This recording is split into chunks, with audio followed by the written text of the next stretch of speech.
Hey everyone, welcome back to the channel where we break down chess games with a fun and instructive twist. Today, we're diving into an interesting battle between opponent playing white and OngoleBull with black. The game kicks off with a classic d4, staking a claim in the center right away. This is a fundamental opening move, aiming to control key central squares and prepare for smooth piece development. d5 from black is the textbook response, meeting white's central control head-on and setting the stage for a symmetrical pawn structure. Both sides are playing solidly here, focusing on central tension and piece development. Knight f3 and knight f6 follow naturally, developing knights to their best squares, supporting central pawns, and preparing for kingside safety. These moves are all about sound development and flexibility. White's e3 is a modest but important move, opening lines for the dark squared bishop and solidifying the pawn chain. Black responds with bishop g4, pinning white's knight and adding some pressure. This pin is a common thematic idea in these structures, aiming to provoke weaknesses or gain control over the e4 square. White continues with knight bd2, unpinning the knight and reinforcing control over e4. Black develops with knight c6, increasing central presence and eyeing the d4 pawn. Here, we see both sides jockeying for control of the center, a key strategic theme in these openings. Bishop e2 by white is a natural developing move, preparing to castle and breaking the pin from the bishop on g4. Black's e6 supports the d5 pawn and opens lines for the dark squared bishop, a classic move in many d4-d5 openings. White's a3 is a useful prophylactic move, preventing black's bishop or knight from jumping to b4. Black responds with bishop e7, completing kingside development and preparing to castle. Both sides are focused on solidifying their positions before launching any attacks. Now, white plays b4, which is a bit more ambitious. This move aims to gain space on the queenside and challenge black's knight on c6. It's a strategic attempt to expand on the flank and potentially undermine black's center from the side. Black counters with a6, reinforcing the b5 square and preventing white's pawns from advancing too quickly. White's c4 is a critical move, striking directly at black's center and trying to open lines for the bishops and rooks. This is a thematic break in many d4-d5 openings, aiming to challenge black's pawn structure and create tension. Black wisely castles with short castling, prioritizing king safety before the center opens up. White develops the bishop to bishop b2, placing it on a long diagonal where it eyes black's central and queenside pawns. Black plays h6, a subtle move that questions white's bishop or knight presence on g5 and prevents any annoying pins or attacks on the knight. White brings the rook to rook c1, supporting the c4 pawn and preparing to contest the c-file if it opens. Black responds with knight e4, a very thematic and strong centralizing move. This knight leap puts immediate pressure on white's position, challenging the bishop on e2 and looking to exchange off key defenders. White captures with knight takes e4, exchanging knights to relieve some pressure. Black recaptures with d takes e4, opening the d-file and gaining a strong pawn presence in the center. This pawn on e4 can become a spearhead for black's attack or a thorn in white's position. White retreats the knight to knight d2, aiming to regroup and challenge black's central pawns. Black captures on e2 with bishop takes e2, exchanging off white's bishop and simplifying the position. This trade slightly favors black's development and control over the center. Queen takes e2, white recaptures the bishop, keeping material balanced and maintaining a solid position. This move is straightforward and logical, aiming to keep the queen active and ready for the middle game battle. f5 here, black pushes the pawn to f5, signaling an aggressive intent to challenge white's center and open lines for the pieces. This move is subtle but important. It supports potential pawn breaks and prepares to activate black's dark squared bishop and rook. The key idea here is to gain space and create tension on the kingside. Short castling, white castles kingside, prioritizing king safety and connecting the rooks. This is a natural and necessary step before launching any central or flank operations. Rook b8, black brings the rook to b8, eyeing the b4 pawn and preparing possible pressure along the b-file. This is a flexible move, supporting queenside activity and keeping options open. Rook fd1. White places the rook on d1, contesting the open d-file and aiming to challenge black's central control. This is a standard developing move that aligns with the strategic theme of controlling open lines. Bishop f6. Black develops the bishop to f6, centralizing it and increasing pressure on white's position. This move also supports the e5 square and prepares to reinforce the center. Knight b3. White repositions the knight to b3, aiming to challenge black's queenside pawns and possibly support c5 in the future. This move also eyes critical squares like d4 and c5, trying to gain counterplay. b6. This move is a bit of a missed opportunity for black. While b6 supports the c5 square and prepares to fianchetto or develop the bishop, the engine suggests that queen e7 would have been stronger here. Why? Because queen e7 would have better supported the center and prepared for doubling rooks or central breakthroughs. d5. White strikes in the center with d5, trying to open lines and challenge black's pawn structure. This is a thematic break in such positions, aiming to create tension and activate pieces. E takes d5. Black captures on d5, accepting the challenge and opening the e-file. This move keeps material balanced but hands white some activity on the d-file. Rook takes d5. White recaptures with the rook, putting immediate pressure on black's position and controlling the open d-file. However, this is a missed opportunity. The better move would have been c takes d5, which would have maintained a stronger pawn structure and kept black's pieces more restricted. By taking with the rook, white allows black more freedom to activate.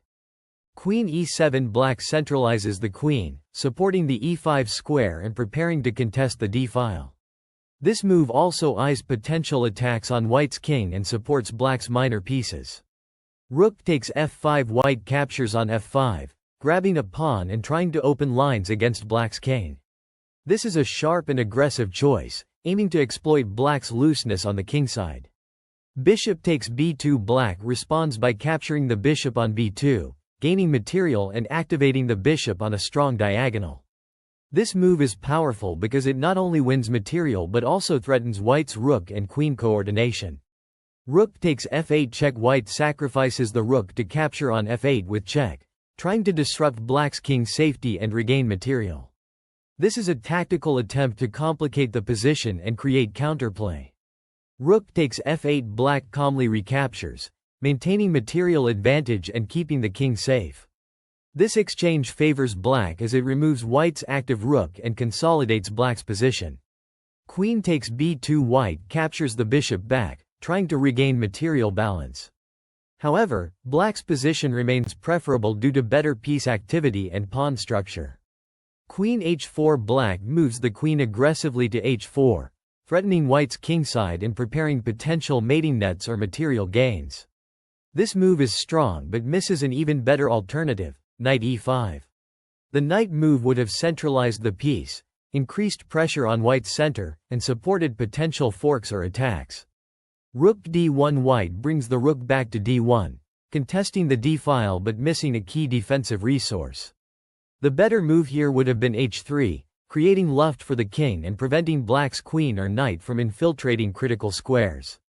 Knight e5. Black finally plays the knight to e5, centralizing it and increasing pressure on white's position.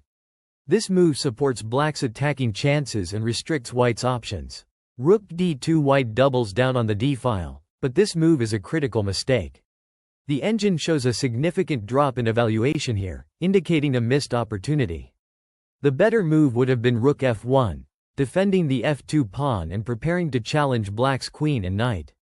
Queen g5. Black moves the queen to g5, increasing pressure on white's kingside and eyeing potential weaknesses.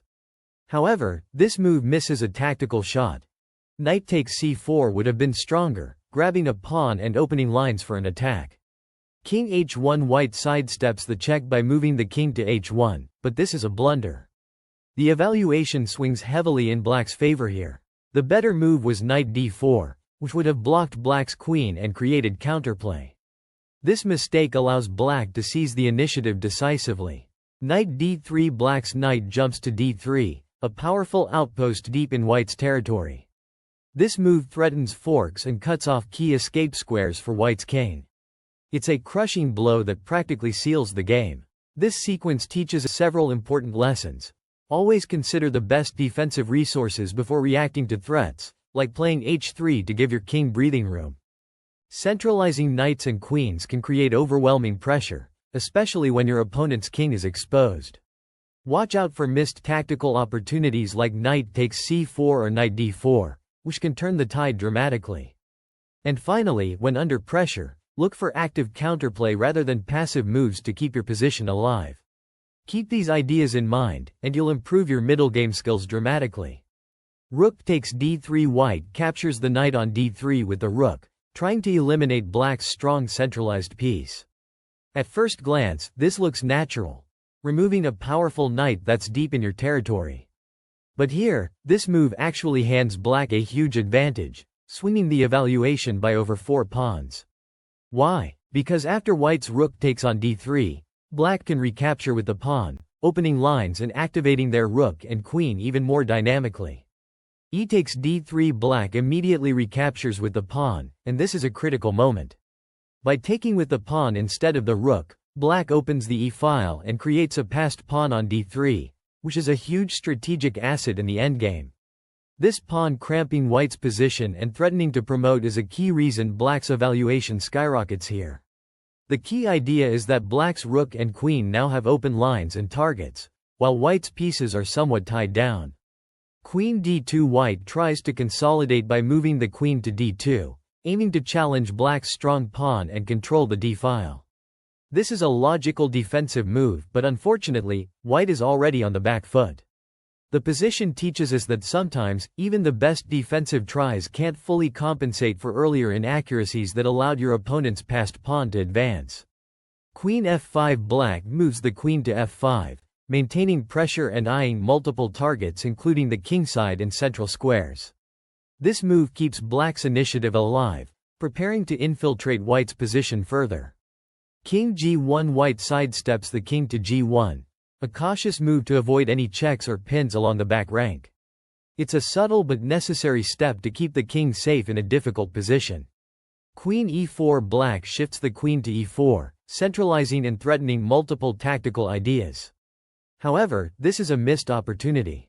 The engine suggests that queen f7 would have been stronger here, as it would have kept more pressure on white's weaknesses and maintained better control over key squares. The lesson here is to always consider moves that maximize pressure and maintain threats, especially when you have a big advantage. Knight d4. White brings the knight to d4, trying to block black's queen and challenge the dangerous pawn on d3.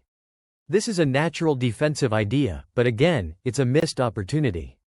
The better move would have been queen c3, which would have put more direct pressure on black's pawn structure and created counter threats. This position teaches us that when defending, active counterplay is often more effective than passive blocking. c5. Black pushes the pawn to c5, solidifying control over the queenside and preparing to restrict white's knight and pawns. This move supports black's spatial advantage and keeps white cramped. f3. White pushes f3, trying to challenge black's queen and create breathing room.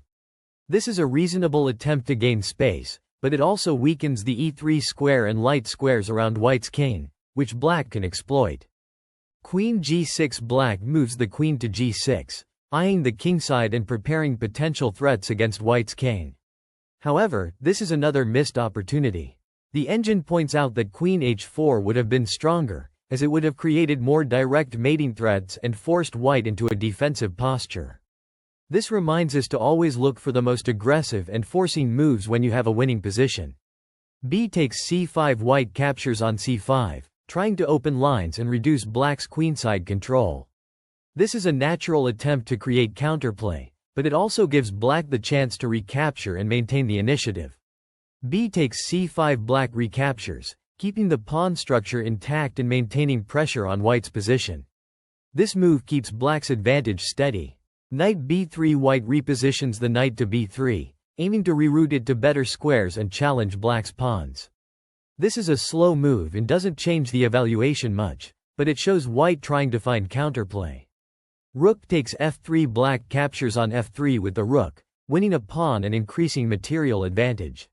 This move also threatens white's king safety and restricts white's pieces further. The key idea here is that black is converting the positional advantage into concrete material gain. Knight takes c5, white captures on c5 with the knight, grabbing a pawn and trying to create counter threats. This is a tactical attempt to complicate the position, but black's advantage remains significant. Rook f8, black retreats the rook to f8, defending key squares and preparing to support the passed pawn on d3. However, this is a missed opportunity. The engine suggests that queen g5 would have been stronger, maintaining more active pressure and creating more threats against white's king. This shows how even in winning positions, the best moves keep the opponent under maximum pressure.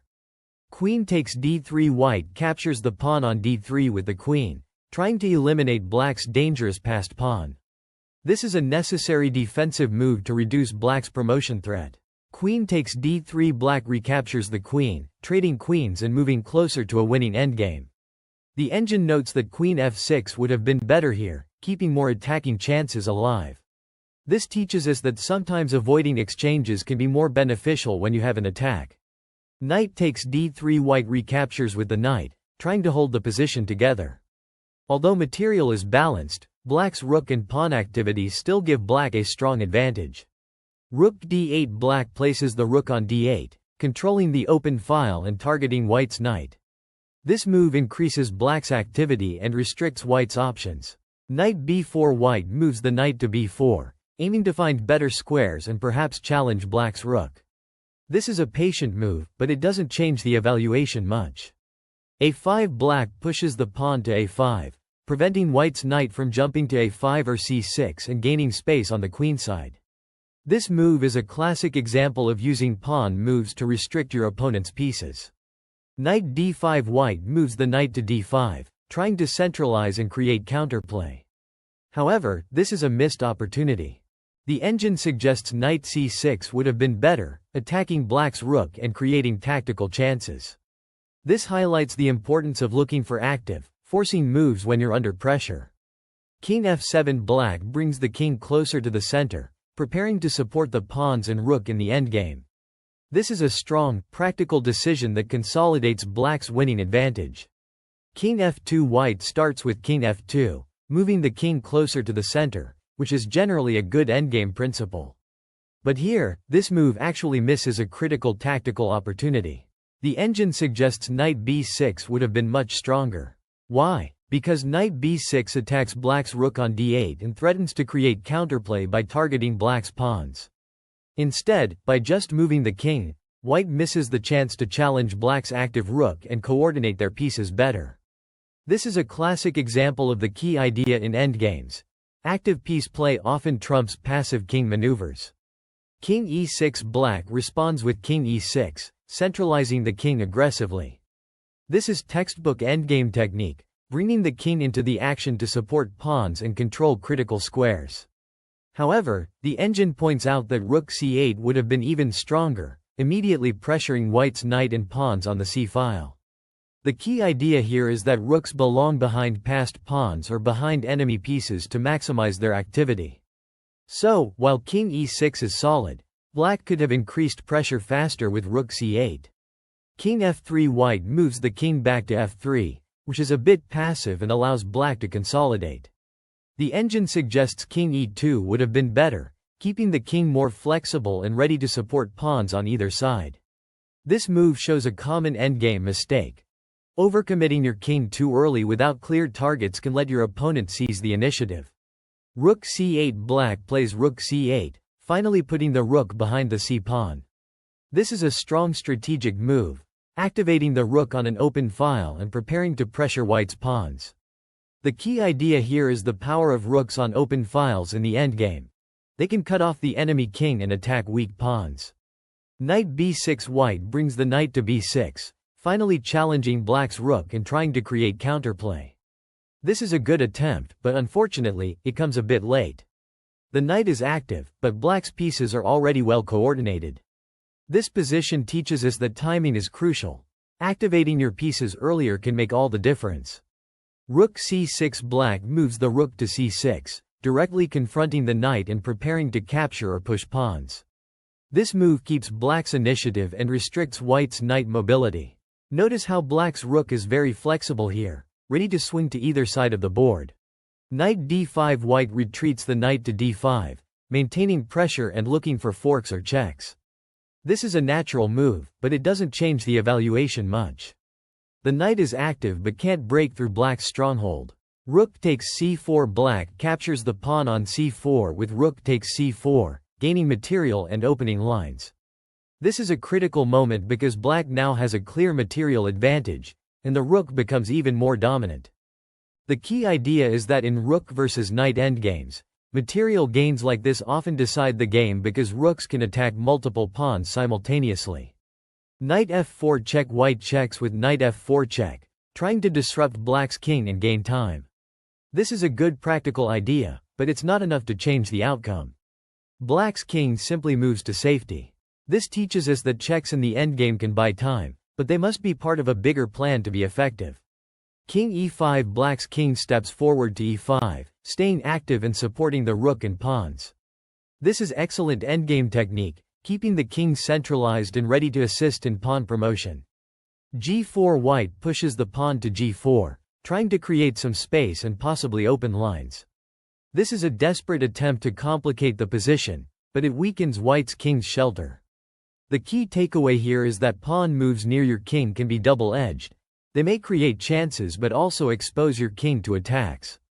g5. Black responds with g5, locking down the kingside and preventing white's pawns from advancing. This move also restricts white's knight and king, showcasing how pawn structure plays a huge role in endgames. Knight d3 check. White checks with knight d3 check, again trying to disrupt black's king. But black's king is well placed and simply moves away. This sequence shows a common endgame theme. Checks are useful but only if they gain ground or lead to material gains. King f6. Black's king moves to f6, staying close to the action and ready to support pawn advances or rook maneuvers. This is a textbook example of king activity in the endgame. Never underestimate the power of an active king. Knight b2. White retreats the knight to b2, a passive move trying to regroup. Unfortunately, this allows black to increase pressure without resistance. The lesson here is that passive piece placement in the endgame often leads to losing positions. Rook c2. Black moves the rook to c2, attacking white's pawns and cutting off the knight's access to key squares. This is a powerful strategic move, showing how rooks can dominate knights by controlling open files and ranks. Knight d3. White brings the knight back to d3, trying to defend pawns and keep the position together. However, black's advantage remains overwhelming. This highlights the difficulty of defending passive positions against active rooks. Rook a2. Black swings the rook over to a2, targeting the a3 pawn and preparing to capture it. This move shows excellent rook maneuvering, using the rook's long-range power to attack weaknesses from the side. Knight c5. White moves the knight to c5, trying to block black's rook and create counterplay. This is a last-ditch effort to complicate matters, but black's material and positional advantage are too strong. Rook takes a3. Black captures the pawn on a3 with rook takes a3, winning a crucial pawn and further simplifying into a winning position. This move seals the deal because black now has a decisive material advantage and active pieces ready to promote pawns. Alright, folks, what can we take away from this endgame? First, active piece play is king, pun intended. Black's king and rook were perfectly coordinated, while white's pieces struggled to find good squares. Second, timing matters. White missed key chances to challenge black's rook and activate the knight earlier, which could have made a difference. And finally, don't underestimate the power of pawn structure and king activity in the endgame. Thanks for sticking with me through this deep dive. Remember, endgames are where many games are won or lost, so keep practicing these principles and you'll see your results improve. Until next time, keep those kings active and those rooks behind the pawns. Happy chess-ing!